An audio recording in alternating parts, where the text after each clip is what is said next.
गोली से मरने वाला नहीं है, मेरी बात को याद रखना। जब तक लहू का आखिरी कतरा शरीर में आखिरी सांस रहेगी, ये जीवन आपके नाम रहेगा, आपके सम्मान की लड़ाई लड़ता रहेगा। नमस्कार, आप देख रहे हैं लोकलाज न्यूज। आज महाराजा बिजली पासी की जयंती के अवसर पर उत्तर प्रदेश के जनपद हरदोई में भीम आर्मी के संस्थापक और नगीना लोकसभा सांसद चंद्रशेखर आजाद के नेतृत्व में बहुजन संकल्प महारैली का आयोजन किया गया।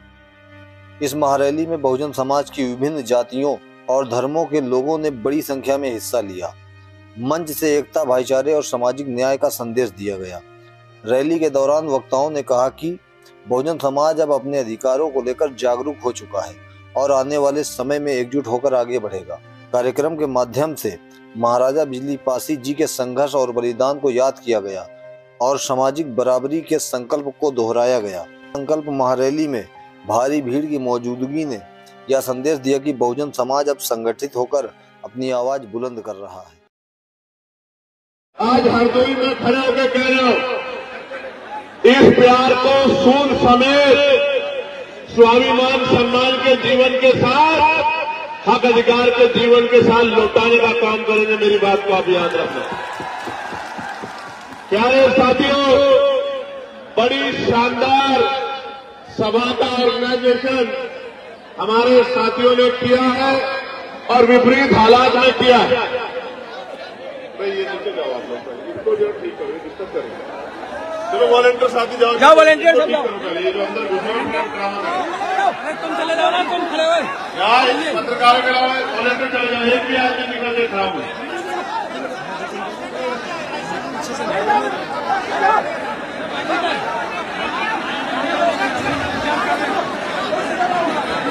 ये पुलिस से पूछो यार, ये उनका काम है।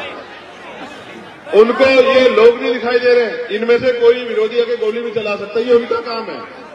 लेकिन कमजोर वर्गों के नेताओं की कोई हैसियत नहीं है इस देश में। हम समझते हैं इस बात को, हम क्या भूल जाएंगे इस बात को कि पुलिस क्या कर रही थी। हम पे आंखें नाक काट नहीं है कि हम लोग व्यवस्था करना, जहां सरकारी कर्मचारी लगा लगा के प्राइम मिनिस्टर की रैलियां होती है, वहां हमसे क्या कहलाना चाहते हैं हम नहीं जानते।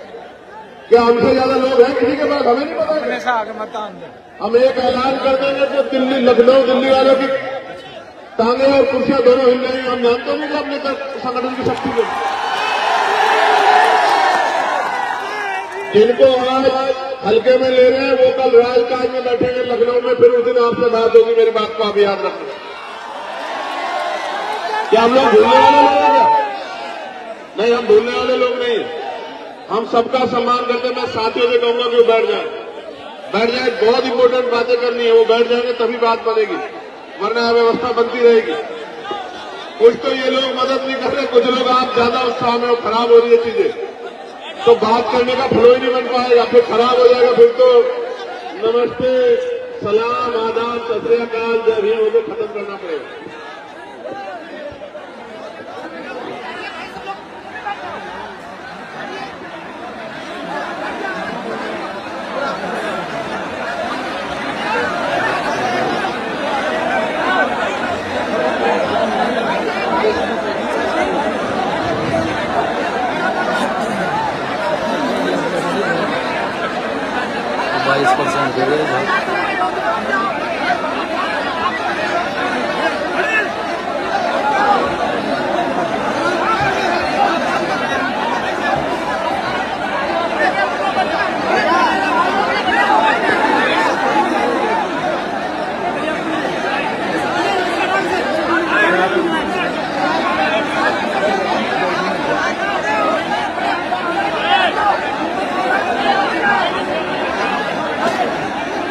जितना संभाल सकते हो संभाल लो।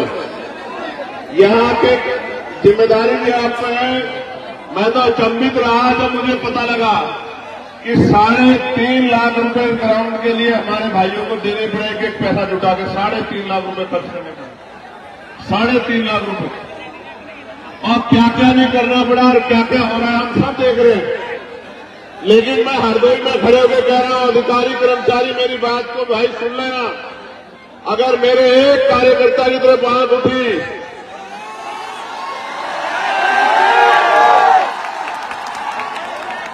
वो सुना था आपने पार्लियामेंट में मैं सुनाता हूं आपको।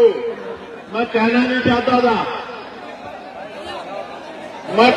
चाहता था क्योंकि उनको मैं इतनी गंभीरता से नहीं लेता, लेकिन मैं ये कहना चाहता हूं कि लोकतंत्र है। अगर मेरे एक कार्यकर्ता की तरफ आंख उठी तो इस बार हरदोई पैदल आऊंगा, मेरी बात को याद रखना।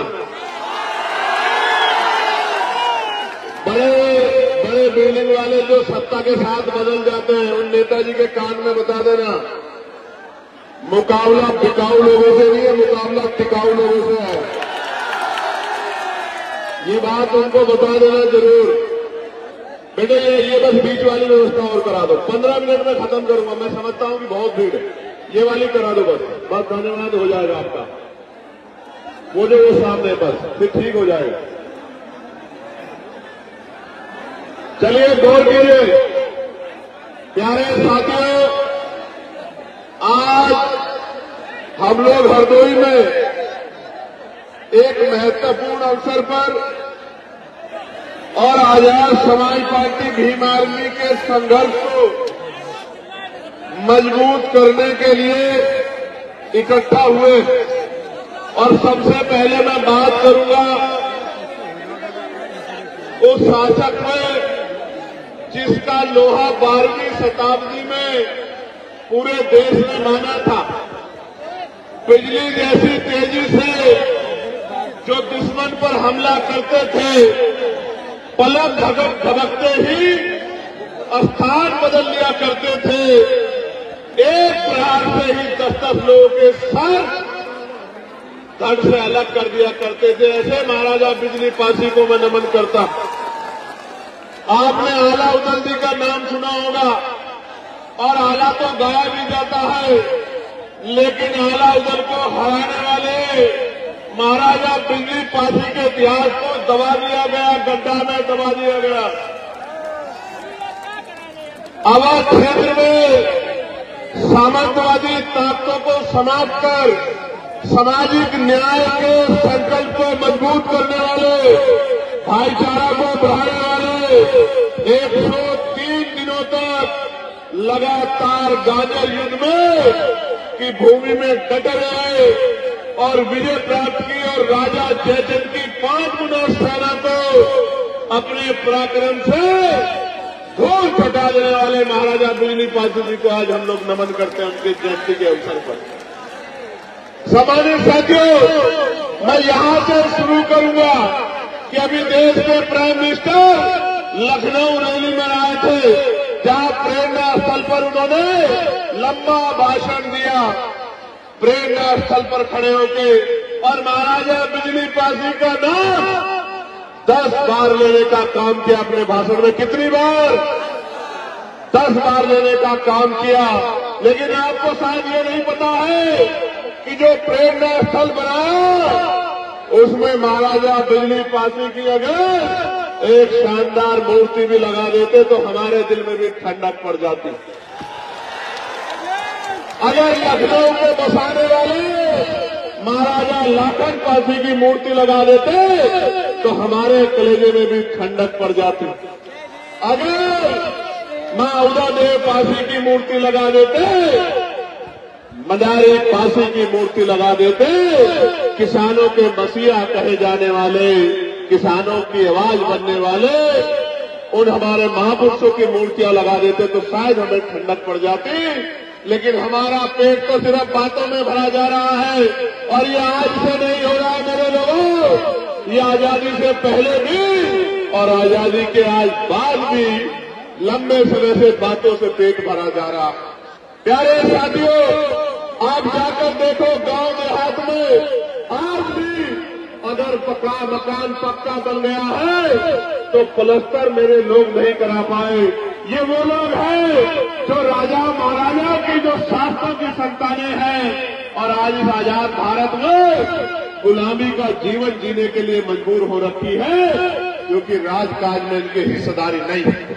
प्यारे साथियों, जब 12वीं शताब्दी में आपका झंडा डंडा इतना बुलंद था तो आज आप इस देश में राजकाज जाने के बाद जुल्म जाति के शिकार इस देश में हो रहे हो। हम लोग उत्तर प्रदेश में हैं और उत्तर प्रदेश में किस तरह का अन्याय कमजोर वर्गों के लोगों को सहना पड़ रहा है, आपसे छिपाना नहीं। आज यहाँ बहुजन समाज का ये जो बड़ा सा जनसमूह इकट्ठा हुआ है, ये दलित, पिछड़े, मुसलमान, आदिवासी, जैन, बौद्ध, ईसाई, अल्पसंख्यक समाज के लोग, ईसाई समाज के लोग बड़े पैमाने पर इकट्ठा हुए। सबके मन में चाहत है कि गुलामी के दिन खत्म होने चाहिए। मैं एक बात आपको बताना चाहता हूं, इस देश में कौन हमारा अपना है, कौन पराया है, किसने हमें क्या दिया है और किसने किसकी वजह से हमें गुलामियों की बेड़ियां सहनी पड़ी है, जब तक मेरा नौजवान नहीं जानेगा तब तक बात आगे नहीं बढ़ेगी। आप याद करो, और मैं जो बात कह रहा हूं आप इसको चेक कर लेना। मैंने पार्लियामेंट में बात कही थी कि हमें जो भी अधिकार मिले हैं वो मांगने से नहीं मिले मेरे लोगों। उन अधिकारों को हमारे महापुरुषों ने अपने 4-4 बच्चों का बलिदान देके छीनने का काम किया, लड़ के लेने का काम किया। मैं इसका एक उदाहरण बताता हूं, बाकी उदाहरण आपको किताबों में पढ़ने हैं। मैं आपके याद दिला देना चाहता हूं कि जब भारत गुलाम था तो गुलाम भारत में 1919 से पहले 3% लोग वोट करते थे। कितने परसेंट लोग? जोर से बताओ, जोर से बताओ। 3% लोग। फिर माउंटेनो चेन फोर्स समिति बनी, उसने कुछ सुधार करने की बात कही, सुधार भी हुए और 3% से बढ़ के 15% लोगों को वोट देने का अधिकार मिल गया। गौर से सुनना, पहले 3% लोग वोट करते थे, फिर 15% हो गए। 3 के बाद जो सुधार हुआ, उस सुधार में ये तय हुआ कि जिनके पास बहुत धन है उनको भी वोट का अधिकार मिलना चाहिए। जिनके पास जमीनें हैं, जमींदार हैं, उनको भी वोट का अधिकार मिलना चाहिए। जिनके पास जो टैक्स पेयर है, व्यापारी है, बिजनेसमैन है, उनको भी वोट का अधिकार मिलना चाहिए। जो बहुत पढ़े लिखे हैं उनको भी वोट का अधिकार मिलना चाहिए। और जो राजा महाराजाओं के परिवार से आते हैं उनकी पीढ़ियों को भी वोट का अधिकार मिलना चाहिए। 3% से बढ़ के 15% हो गए। 15% लोगों में आपको जानना चाहिए एक भी दलित, पिछड़ा, आदिवासी और कमजोर वर्ग, गरीब समाज का व्यक्ति नहीं था। मैं बताना चाहता हूं, मीडिया के लोग मुझे सुन रहे हैं, हालांकि दिखाना तो आपको वही है जो आप दिखाना चाहते हैं। मैं कोई ऐसी बात कह दूंगा तो आप कहेंगे चंद्रशेखर ने ऐसी बात कह दी, मगर मैं आज कहूंगा तो जरूर आप सुन लेना, आप सुना देना। मैं आपको बताना चाहता हूं, मैं इतिहास की बात कर रहा हूं, मैं इतिहास का स्टूडेंट हूं, मैं वकील हूं। 15% लोगों में देश को जानना चाहिए एक भी दलित, पिछड़ा, आदिवासी नहीं था। कौन थे? सामान्य जाति के लोग। कौन थे? सामान्य जाति के लोग। कौन थे? सामान्य जाति के लोग। सामान्य में भी जो गरीब सामान्य थे वो भी नहीं थे। कौन थे? जो मजबूत, ताकतवर, पैसे वाले, संपन्न सामान्य जाति के लोग थे, वही वोट का काम इस देश में करते थे। वही वोट का काम इस देश में करते थे और उन्हीं के द्वारा सरकारें अंग्रेजों के राज में चुनी जाती थी। मैं आपको एक और जानकारी देना चाहता हूं। मेरी माए बहनें बहुत बड़ी पैमाने पे आई हैं अपने बच्चों को आशीर्वाद देने। मैं आपको बताना चाहता हूं, एक भी महिला को किसी भी जाति, किसी भी धर्म की हो, वोट डालने का अधिकार भारत में नहीं था। ये वोट का अधिकार कैसे मिला? किसने दिलाया? ये वोट का अधिकार 1919 के बाद बाबा साहब अम्बेडकर ने बहिष्कार हितकारी सभा बना के और मेमोरेंडम दिया और उस मेमोरेंडम की जांच करने साइमन कमीशन आया और साइमन कमीशन की रिपोर्ट के आधार पर गोलमेज कॉन्फ्रेंस हुआ और उस गोलमेज कॉन्फ्रेंस में बाबा साहब अम्बेडकर ने आपको, मुझे और मेरे जैसे करोड़ों लोगों को वोट का अधिकार दिलाने का काम किया। देश की हर महिला को वोट का अधिकार दिलाने का काम किया। इसलिए समझो, ये वोट हमें मांगने से नहीं मिले मेरे लोगों, मेरे भाइयों, मेरे बड़े अभिभावकों, मेरी माँ, मेरी बच्चियों, मेरी बहनों, मेरी दादियों, चाचियों, ये वोट का अधिकार बाबा साहब अम्बेडकर के 4 बच्चों की कुर्बानियों से मिला है। मेरी बात को आप याद रखना। और आज एसआईआर के जरिए मुख्यमंत्री ने कहा 4 करोड़ वोट कट गए हैं, और अब जब एसआईआर का आंकड़ा आया तो 2.89 लाख लोगों का वोट कट गया। 2.89 लोगों का वोट कट गया। मैं ये पूछना चाहता हूं कि अगर 4 करोड़ वोट की बात मुख्यमंत्री ने कही तो मुख्यमंत्री ने झूठ बोल के प्रदेश को गुमराह क्यों किया कि 4 करोड़ वोट कट गए हैं? और अगर 4 करोड़ वोट कटे थे तो ये 1.25 करोड़ वोट किसके हैं जो बढ़ाए गए हैं चुपचाप पिछले दरवाजे से? इसका जवाब उत्तर प्रदेश की सरकार को देना चाहिए। प्यारे साथियों, ये वोट का अधिकार है तो आपकी गलियों में बड़े बड़े महले वाले, बड़ी बड़ी गाड़ियों वाले, बड़े हेलीकॉप्टर वाले, बड़े बड़े कुर्तों वाले, जिनको आपसे बदबू आती है तो वो आपके भी मोहल्लों में आ जाते हैं, आपकी गलियों में आ जाती है। जहां गाड़ियां नहीं जाती, जहां मोटरसाइकिल नहीं जाती, जहां कीचड़ है, जहां सड़क भी नहीं, जहां रेत है, गारा है, वहां जहां हमारे लोग पैर को ऊपर, पजामा ऊपर करके निकलते हैं, वहां भी लोग आते हैं चुनाव के समय, क्योंकि बाबा साहब अम्बेडकर ने आपको वोट का अधिकार दिलाया। जिसलिए वोट का अधिकार आपसे चला गया, कोई गरीबों की बस्ती में नहीं आएगा। मेरी बात को आप याद रखना। अभी बांग्लादेश में दीपू दास की पीट के हत्या कर दी जला के। मीडिया के लोगों ने बड़ा हल्ला मचाया। मुझसे भी कई मीडिया के लोगों ने कहा, मैंने उस पर अपनी बात भी रखी। मेरा कलेजा छन्नी होता है जब दीपू दास को वहां मारकर जलाया जाता, मेरा कलेजा छन्नी होता है। लेकिन इस भारत के कोने कोने में जब हर जिले में किसी भी दीपू दास को रोज मारा जाता है तो भी मेरा कलेजा छन्नी होता। तब मीडिया का कलेजा छन्नी नहीं होता, कभी नकली नेताओं का कलेजा छन्नी नहीं होता, तब भी मेरा कलेजा छन्नी होता है। आज क्या जानो मेरे दर्द को? ये मीडिया के लोग, ये सरकार के लोग क्या जानेंगे मेरे दर्द को? जब राजस्थान में मटकी छूने पे इंद्र मेघवाल को मारा जाता है, जब मूछे रखने पे जितेंद्र मेघवाल को मारा जाता है, जब ओम प्रकाश रैगर फांसी लगा लेता है, जब पूरे प्रदेश में, उत्तर प्रदेश में मेरी बच्चियों को नोचा जाता है, उनके कपड़े फाड़े जाते हैं, तो मेरा कलेजा छल्ली होता है। तो मैं क्या बता मेरे दर्द का? जिस दिन चंद्रशेखर आजाद इन गरीबों की ताकत से आगे बढ़ गया, किसी गुंडे की हिम्मत नहीं होगी मेरी बच्ची की तरफ हाथ उठा के देख ले। याद रखना मेरी बात। अभी तो मौसम बदल रहा है, अभी मौसम बदल रहा है, तो ये मुझसे कहते हैं आप बोलते नहीं हो, बोलते नहीं हो। मैं तो रोज बोलता, मैं जानता अगर कहीं किसी में अन्याय होगा तो भीम आर्मी के लोग बोलेंगे, आजाद समाज पार्टी के लोग बोलेंगे। लेकिन मैं आपसे जानना चाहता हूं, जब आप भूखे सोते हो तो क्या किसी महल वाले का दुख होता है क्या?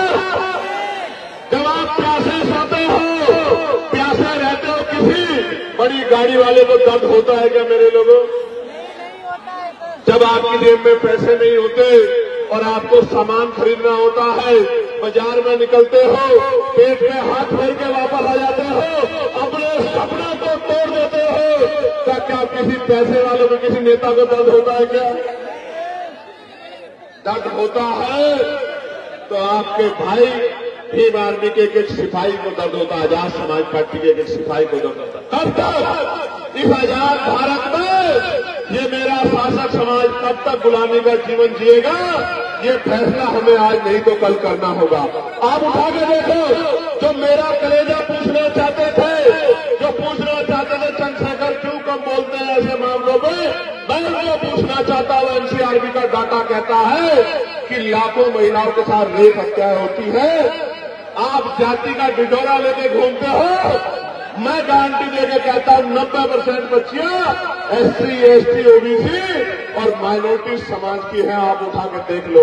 तो तब इस मीडिया का कलेजा छन्नी क्यों नहीं होता? तब इस सरकारों का कलेजा छन्नी क्यों नहीं होता? जब कुर्सी में बैठ के और अपराधियों को बचाने का काम करते हो तब आपका कलेजा छन्नी क्यों नहीं होता? प्यारे साथियों, हरदोई लंबे समय से राजनीतिक कमजोरी बहुजन समाज के लिए बनी हुई है, लेकिन मैं आज की शक्ति को देख के कह सकता हूं, मैं सोचता था, मैं माफी चाह रहा हूं, मैं झूठ नहीं बोल पाता। मैं सोचता था पश्चिम में आंदोलन मजबूत है, मैं ऐलान करके कह सकता हूं कि इस मिट्टी पे आंदोलन सबसे ज्यादा मजबूत है। मैं दिल से धन्यवाद करता हूं। प्यारे साथियों, आप ये बताओ, जब तक आपकी जेब में पैसा नहीं आएगा, गौर से सुनना मेरी बात, जब तक मेरे भाइयों, जहां तक आवाज जा रही है, जहां जिस हालात में उसी में सुन लो, क्योंकि अगर एक दूसरे को बिठाने के चक्कर में पड़ोगे तो चीजें खराब हो जाएगी। आपको अगर सुई भी लगेगी तो मेरा कलेजा छत्ती होगा, आप मेरी पीड़ा को समझो। मैं आपको पूछना चाहता हूं, जब तक इस नौजवान की जेब में पैसा नहीं आएगा, जब तक पढ़े लिखे नौजवान को नौकरी रोजगार नहीं मिलेगा, आप बताओ हमारे हालात कैसे बदलेंगे? बताओ, क्या बदल सकती है? देखो मेरी बात पर गौर करो।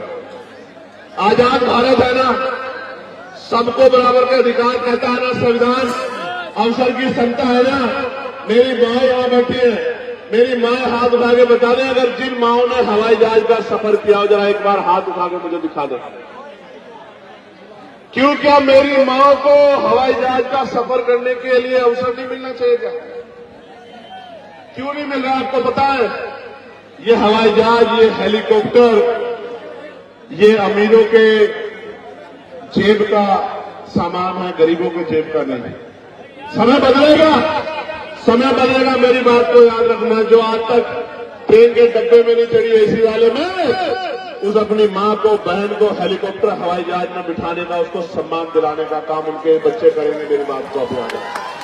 लेकिन मैं पहली बार नौजवानों से कर रहा था, मैं नौजवानों से पूछना चाहता हूं, जब धीरे धीरे आरक्षण खत्म हो जाएगा, सरकारी नौकरियां खत्म हो जाएगी, तो आरक्षण स्वतः खत्म हो जाएगा, तो इस देश में जहां इतनी गैर बराबरी जाति धर्म के नाम पे, तो आप गरीबों को कुर्सी पे कौन बैठने देगा? इसलिए मैं पार्लियामेंट में बिल लेके आया कि निजी क्षेत्रों में आरक्षण व्यवस्था लागू होनी चाहिए। आप बताओ, होनी चाहिए नहीं होनी चाहिए? जोर से बताओ, होनी चाहिए नहीं होनी चाहिए?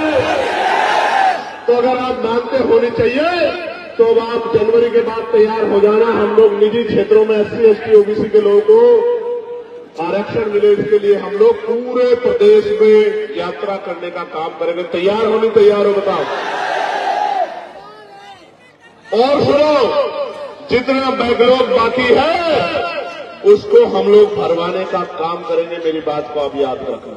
जब राजकाज बनेगा, बड़े बड़े हाईवे बनते हैं, बड़े बड़े मॉल बनते हैं, जमीन अधिग्रहण की जाती है, मैं आपको विश्वास दिला के कहना चाहता हूं, जैसे आज की सरकार ने बिहार में 1 रुपया लीज पे 100 साल के लिए 1 एकड़ जमीन और हजारों एकड़ जमीन अडानी साहब को देने का काम किया है, तो मेरे अडानी तो आप ही हो। मैं आपको विश्वास दिलाता हूं, राजकाज बढ़ेगा, जिस गरीब पे जमीन नहीं है उसको हम लोग एक्वायर करके जमीन दिलाने का काम करेंगे। मेरी बात को आप याद रखें।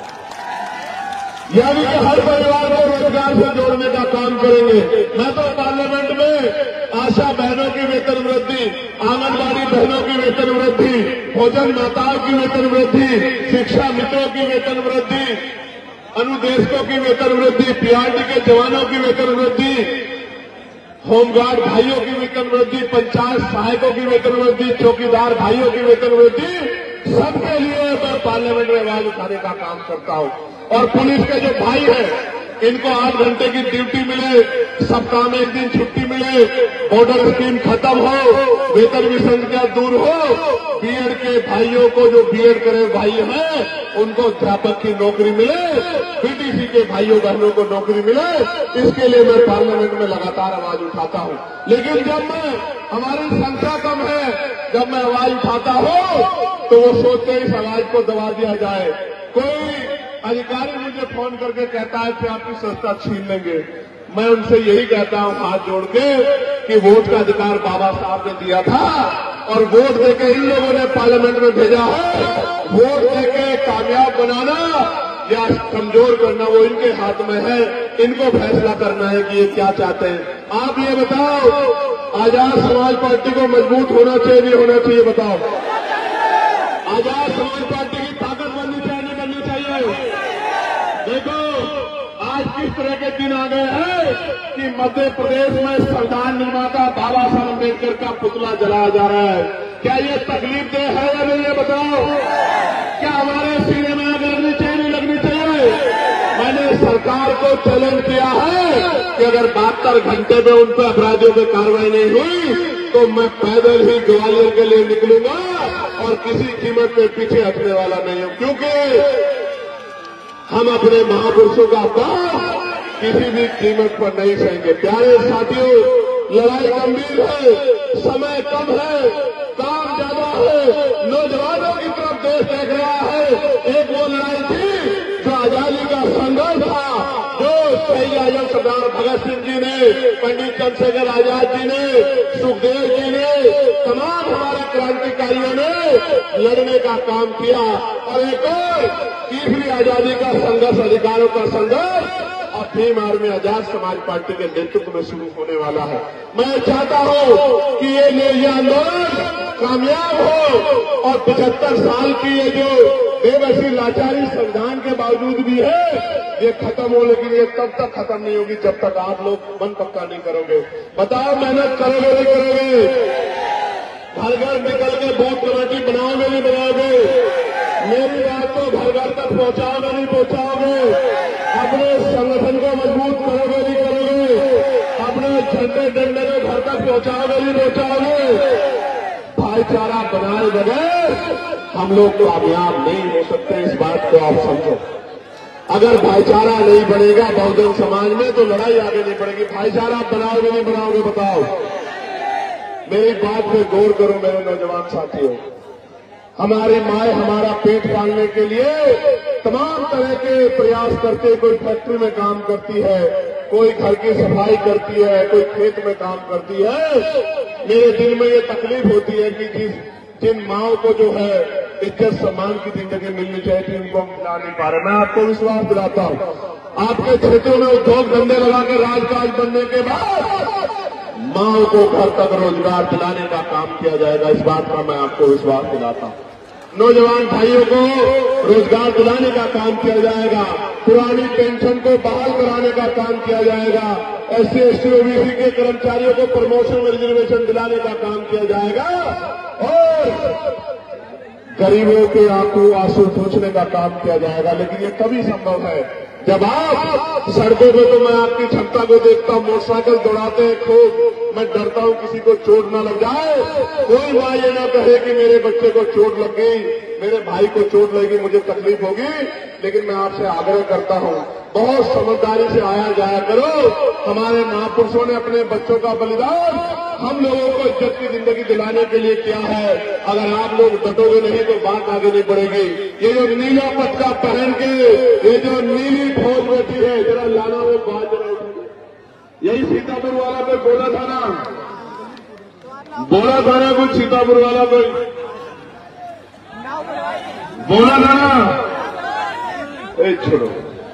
छोड़ो कौन था, इस बात पे मत जाओ। उनको उन सबके लिए मैंने नीलावाज तैयार किया। कहा जरा लाना वो नीलावाज, जरा मैं इनको दिखा दो। मैं उनको ये बताना चाहता हूं कि ये बाबा साहब के चीते हैं, बाबा साहब के। ये महाराजा पीली पासी के बच्चे, ये महाराजा लाखन पासी की औलाद है। ये देख रहे हो नहीं देख रहे हो?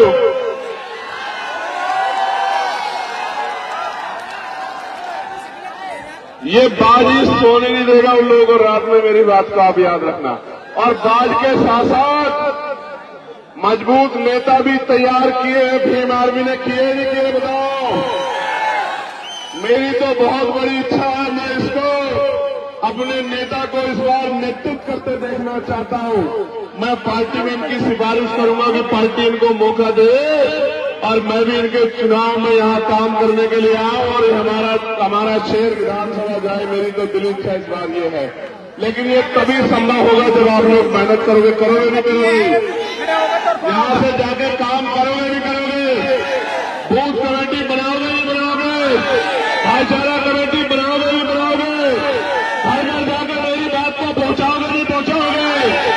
अन्याय के खिलाफ लड़ाई लड़ोगे नहीं लड़ोगे? एक आखिरी बात आपको कहना चाहता हूं, और ये मेरी बात है, कौन आने को बताओ। जब आप दोनों हाथ उठाओगे तभी ये कहूंगा, इससे पहले नहीं कहूंगा। अभी दोनों हाथ नहीं उठ रहे सब लोग। उधर वालों के भी उठ रहे हैं, उधर वालों के भी। अच्छा ठीक है, उठा लिए। जो नौजवान पढ़ रहा है, पढ़ाई कर रहा है, मैं आज अपने उस भाई को विश्वास दिलाता हूं, वो पढ़ाई करे, पढ़ाई लिखाई में अपने आप को पीछे न रखे, वो कोई काम ना करे, वो मीटिंग में ना जाए, वो बूथ कमेटी ना बनाए, कोई बात नहीं, चल जाएगा। लेकिन मैं उसको कहना चाहता हूं, उसकी माँ, उसके पिता अपना पेट काट काट के उसको पढ़ाने के लिए लगा रहे हैं। मैं उससे कहना चाहता हूं, मेरे नौजवान भाई से, वो खूब पढ़ाई करे, खूब बेहतर पढ़ाई करे, ज्ञान में किसे पीछे न रहे और आने वाले कल में समाज का नेतृत्व करे। निकम्मे नेताओं की जरूरत इस कमजोर समाज को नहीं है, इस कमजोर समाज को मजबूत नेताओं की जरूरत है। और ये आज का युवा कल का नेतृत्व करता बनेगा, लोकसभा विधानसभाओं में कमजोरी की आवाज बनेगा। आज मैं वहां अकेला बोलता हूं, अगर आपने 5-4 मेरे साथ भेज दिए होते तो पूरी पार्लियामेंट में जय भीम का नारा गूंजा करता। मेरी बात का अभियान अभी भी आपकी आवाज कमजोर तो नहीं है पार्लियामेंट में, बताओ कमजोर तो नहीं है। अब इसको मजबूती देने का काम 2027 में और तीसरे पंचायत चुनाव में आपको करना है। बताओ तीसरे पंचायत चुनाव में ताकत दोगे नहीं दोगे? बताओ जिला पंचायत के सदस्य बनाओगे नहीं बनाओगे? किसी दूसरे के चक्कर में तो नहीं आओगे? पक्का? किसी के ठिकानों में तो नहीं आओगे? स्वाभिमान सम्मान को मजबूत करोगे नहीं करोगे? घर से निकल के काम करोगे नहीं करोगे? बहुत बहुत धन्यवाद। आज की सभा को जितने नंबर दिए जाए कम है। कितने नंबर दूं 100 में से बताओ? आप ही बताओ, थोड़ा आरती मान लेंगे या हमारे ऊपर छोड़ दो। तो 100 में से 110 नंबर दिए आपको आज के लिए।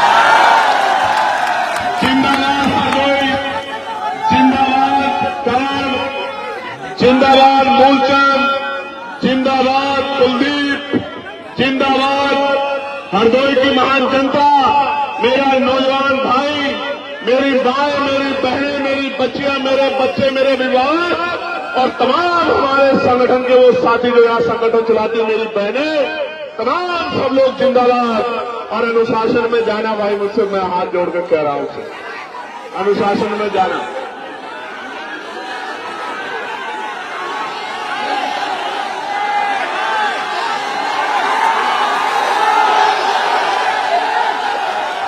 मेरी मुंह सूची तब रहेगी, सुनो, मेरी मुंह सूची तब रहेगी जब आपके घर भी महलों वालों के घरों जैसे हो जाएंगे। मेरी मुंह से सूची होगी जब आपके घर के सामने भी 4 पहियों की गाड़ी खड़ी होगी, जब आपकी जेब में भी, आपके कार्ड में भी पैसा होगा और आप अपने सपने पूरे कर पाओगे, मेरी बहनों के माओ के सपने पूरे कर पाओगे। मेरी मुंह से भी ऊंची हो जाएगी, मेरा जीवन सफल भी हो जाएगा। मेरी बात का भी याद रखना। सुनो, गोली से मरने वाला नहीं हो, मेरी बात को याद रखना। दुश्मनों को कहो कोई और हथियार बनाए। एक बार पैदा होता है आदमी, एक बार मरता है, कोई और हथियार बनाए। दुश्मन की गोली से मरने वाला नहीं हो। बाबा साहब का सिपाही हूं, बाबा साहब का बेटा हूं, याद रखना मेरी बात। और लाखों माँ बहनों का आशीर्वाद लेके, अपने बड़ों का, बुजुर्गों का आशीर्वाद सर पे लेके चलता हूं। दुश्मन की गोली भी फोन बनकर मेरा स्वागत करती है। आपका भाई हो। जब तक लहू का आखिरी कतरा शरीर में आखिरी सांस रहेगी, ये जीवन आपके नाम रहेगा, आपके सम्मान की लड़ाई लड़ता रहेगा। बहुत बहुत धन्यवाद। जय